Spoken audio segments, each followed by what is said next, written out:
value is created by compounding capital at a rate greater than its cost of capital. So the private equity job, and in this regard the job of every CEO, CFO, chairperson, or company director out there, is exactly the same: to find high return investment opportunities and to create new capital to be allocated. On one side, private equity has 4 sources of capital: operational cash flow, asset sales, new debt, and new equity. On the other side, private equity has 2 uses of capital: improving real ROI by making the current cash systems more efficient and adding new cash systems. Considering this, there are 5 strategies to create company value: reducing company risk, reducing invested capital, optimizing cash systems portfolio, improving real ROI, and adding new cash systems to the company portfolio. Remember, private equity creates value by finding additional capital, improving real ROI, and adding new cash systems.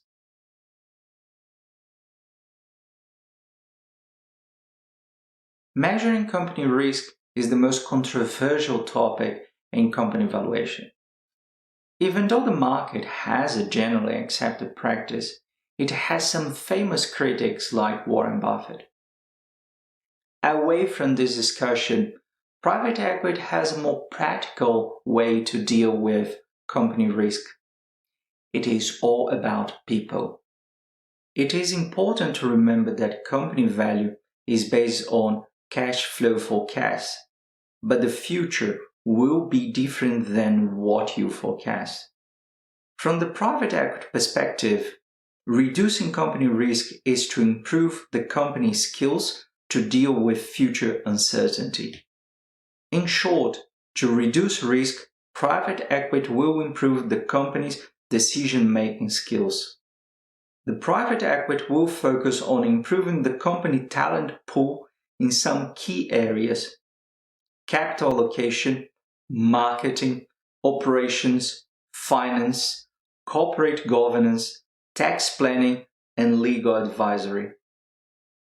Remember, improving the talent pool will always be the first private equity action.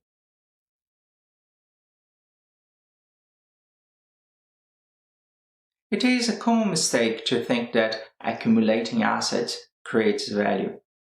Because of it, most companies out there will have more invested capital than necessary. Reducing invested capital is one of the most powerful strategies that we have to create company value, and it is the oldest strategy used by private equity firms. There are 2 tools to reduce invested capital: asset sales and company leveraging. Selling non-strategic assets, selling core assets and leasing them back, or refinancing assets create value in many ways. First, it creates a one-off cash flow, but more importantly, it creates additional capital to be allocated. Second, it improves real ROI by reducing invested capital and cost of capital. And finally, reducing invested capital allows the private equity to add more cash systems with the same resource and faster. Remember, assets don't create value. Cash flow does.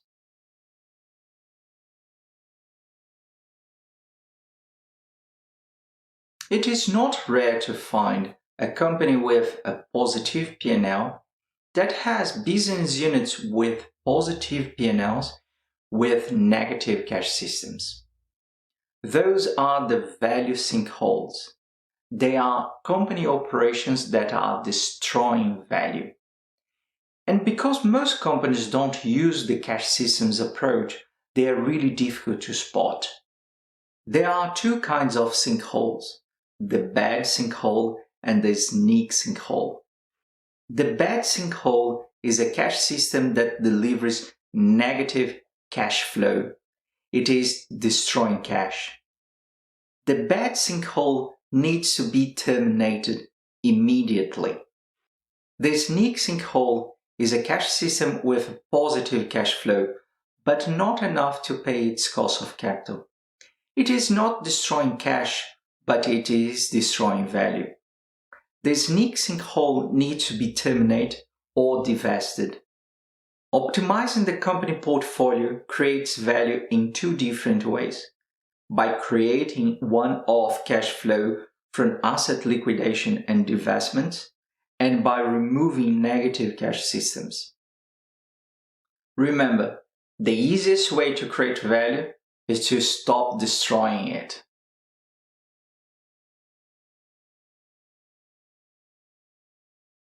Improving company cash flow is the most common strategy companies use to create value.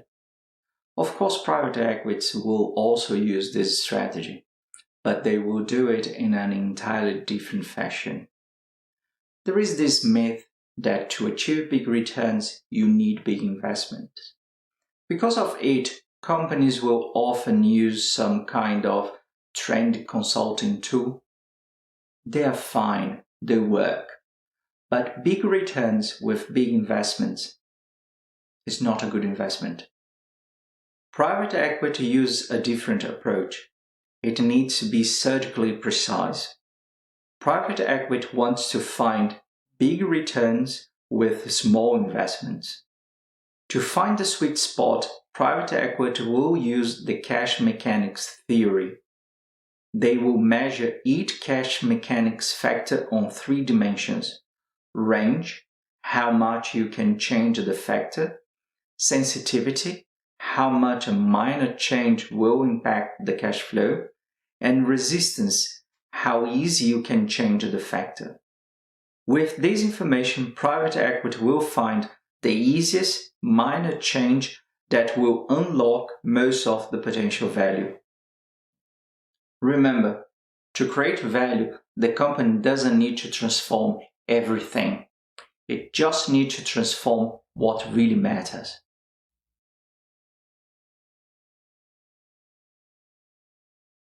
It is important to highlight here that when a private equity is talking about growth, it doesn't mean to sell more or to buy new assets. Growth means to have more cash systems. There are 2 ways to add new cash systems: creation or acquisition. The company can create cash systems by replicating one of its high-return cash systems or by acquiring cash systems from another company.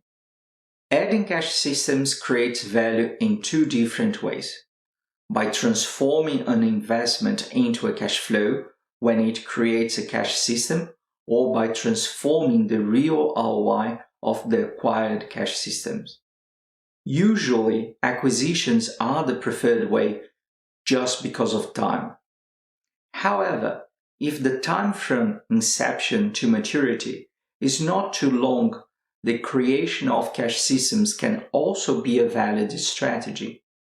Creating cash systems is a great strategy if the company has a competitive advantage, a well-established business model that delivers an outstanding real ROI, and the market has some unexplored holding capacity. On the other hand, creating value from acquiring cash systems is far more complicated.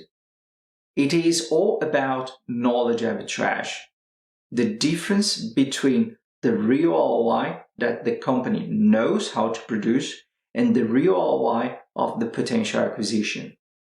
The gap between the 2 companies' knowledge is the source of merger and acquisition value creation.